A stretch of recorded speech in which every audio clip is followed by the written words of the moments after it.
Hey, this is Foxy. How's it going? This is my version of PC. We changed our fire pit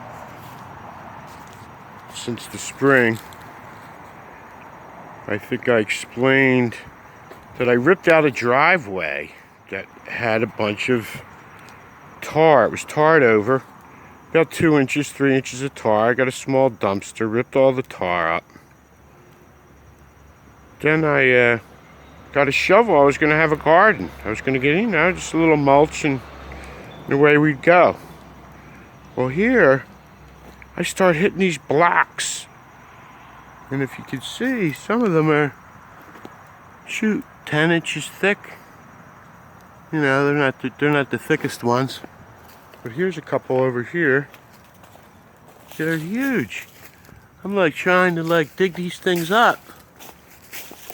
And it took like a day to dig some of them up, man. That one there is like 20 inches long, 10 inches deep, 6 inches wide. It's quite formidable. They're all about the same size too. Those ones. Well, now, not only are they there, but they're too deep.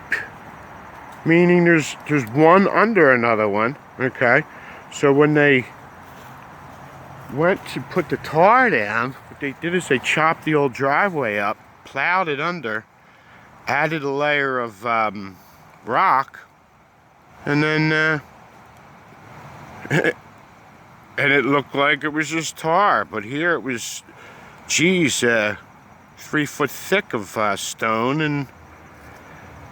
and concrete. With a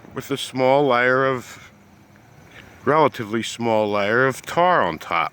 So when I took the tar off, I thought I was just going to have a garden under there, and next thing I know, I had a piece of the Chinese wall. When the dumpster was filled, a completely filled dumpster, a big one,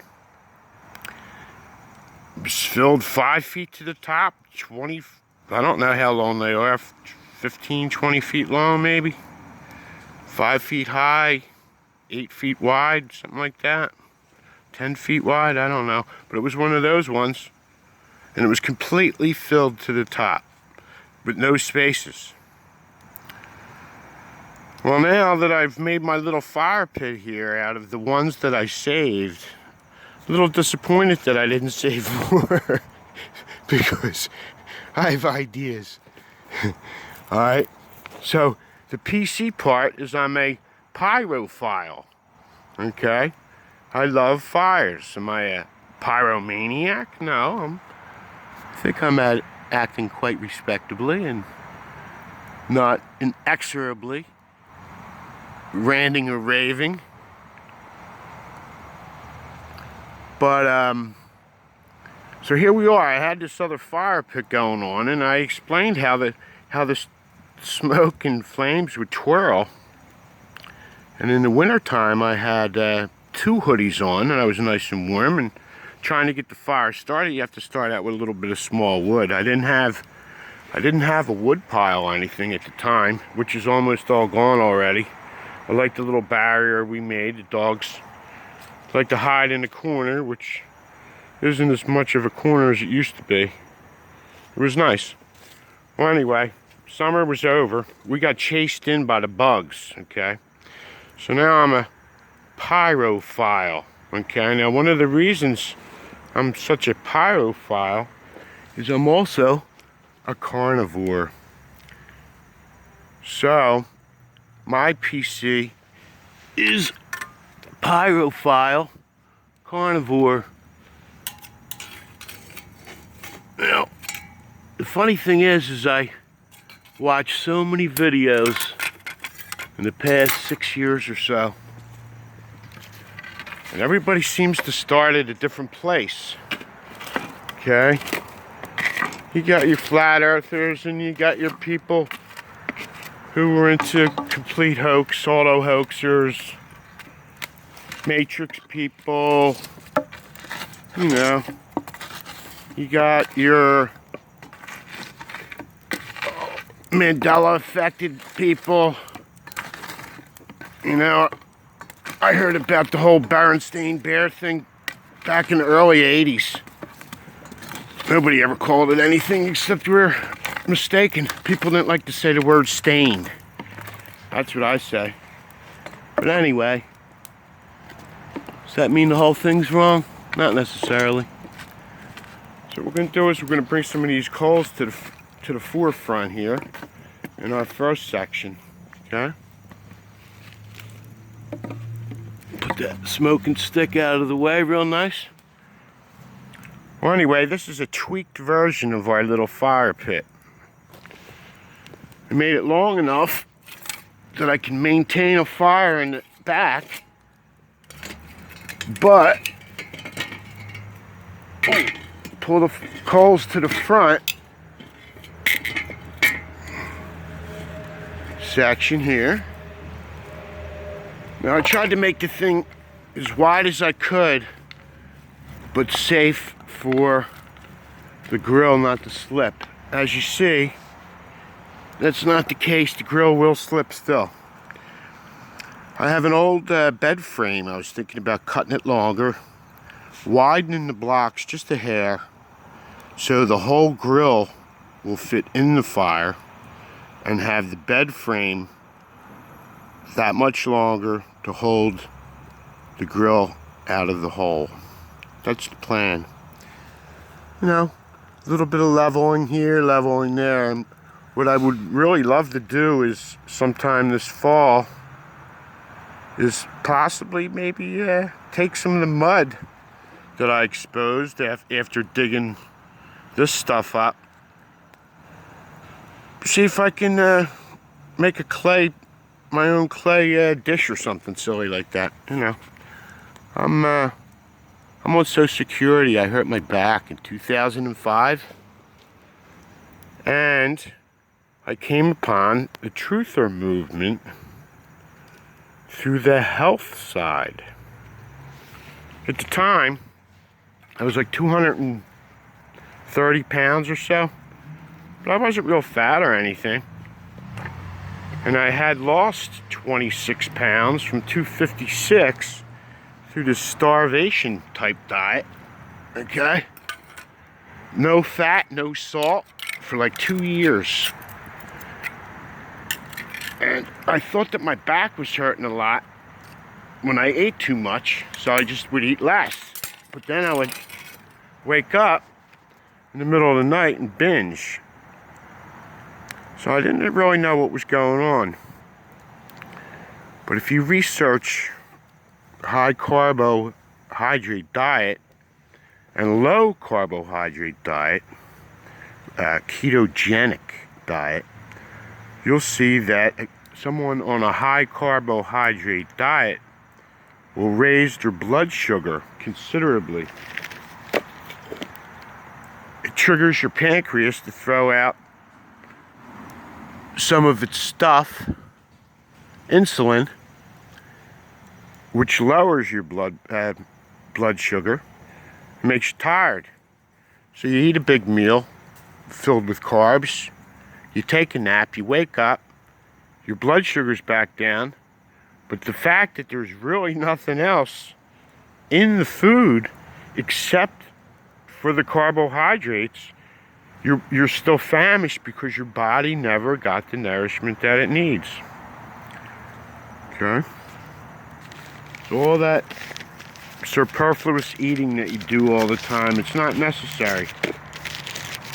If you just eat the meat part of it, and even take a second helping if you need to, make sure that comes from a healthy sourced animal. Need plenty of healthy fat.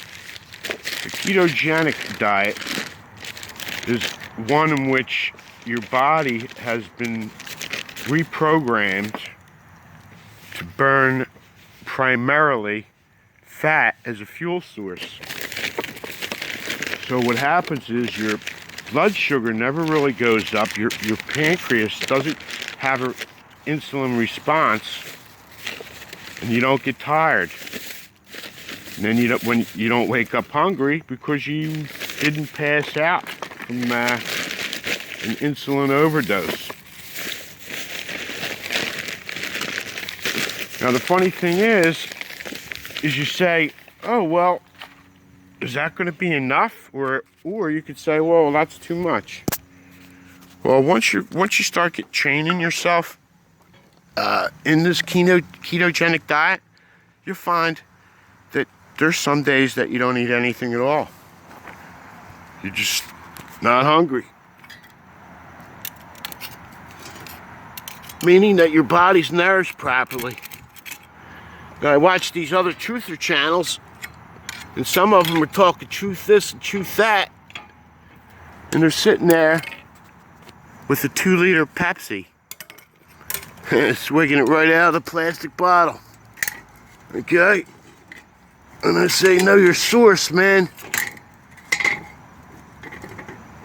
It's wild how you can convince somebody that the earth is flat, but you can't tell them that you're not a rabbit.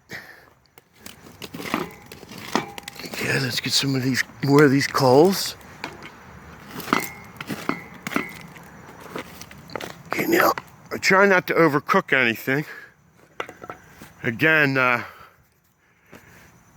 damaged proteins. Now, when you eat something, think of buying a package at the store. The package has a bag. You have a receipt. The package comes in a package, and that has styrofoam in it and more plastic bags and this, that, and the other thing. Well, if the package that you have is like as big as your fist, but you have 3 times the amount of trash that surrounds the thing, you have to take out the trash. Sometimes you say, boy, that wasn't worth it. Well, that's what your body says when you feed it something that it can't really do anything with. It takes more energy to take the trash out from what you ate than the replenishment of nutrition that your body needs. Now, I'm going to try to talk and count in my head at the same time. What I do is a minute and a half on each side. I don't know if I count fast or if I count slow. So I'm going to, a minute and a half, and then a 45-degree turn, and then a minute on the other side. Okay, so it's a total of 4 minutes. So here we go. There's 1. There's 2. And at this point, we're just watching the flames. You know what? I'm going to look at the time on this. I'm going to run out of time, I think.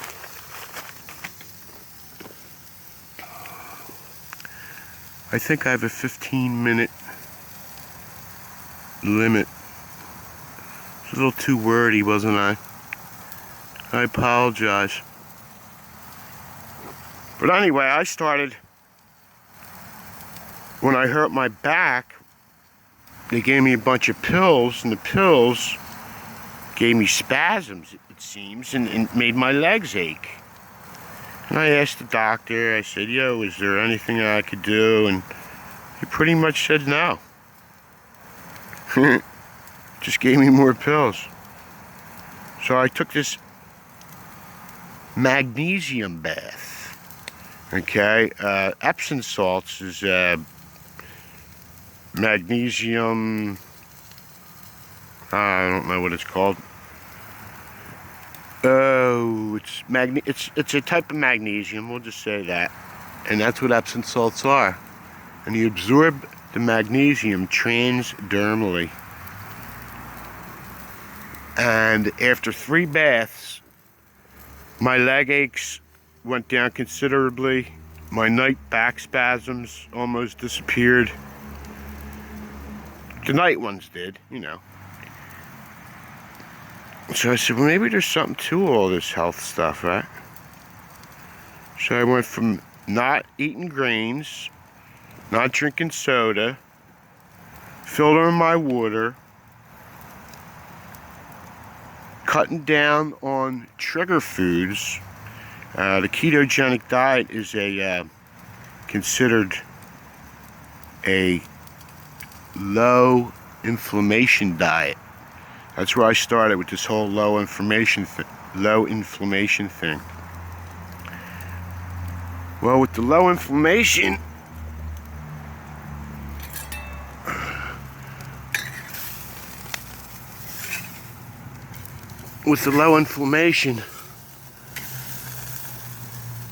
of the triggers that come from vegetables sometimes, lectins specifically, in my case I was trying to avoid.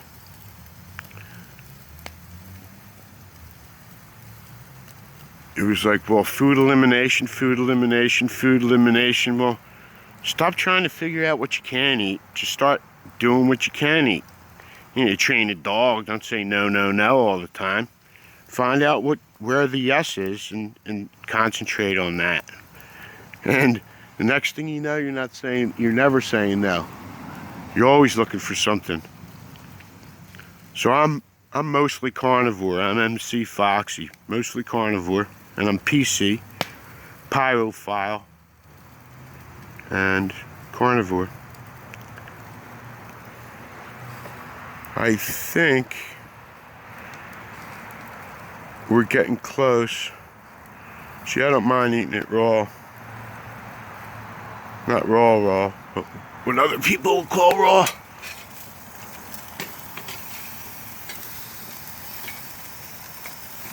This side here, I don't care about the crissy crosses. We're just gonna go a minute on this side. And this is my plate. I would have warmed my plate up. I always figured that's a great idea. Is you eat right out of cast iron. Wipes right clean, no problem. Beautiful. Stays warm. So the plan is to go for about a minute.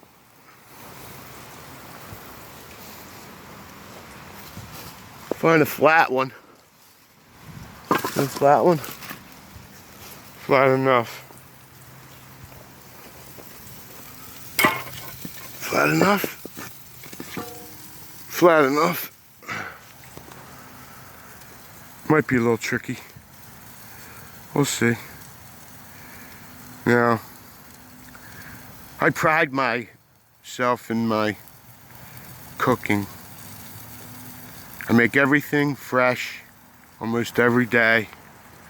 I make a batch of chicken of say 12 chicken thighs. I feed the dogs 2 chicken thighs every day with other stuff, some additives. What you want to watch out for is flames. Heat's fine. You can get it as hot as you want. Don't let the flames touch the bottom. Don't put them out if you have to. So I'm guessing I'm about a minute in.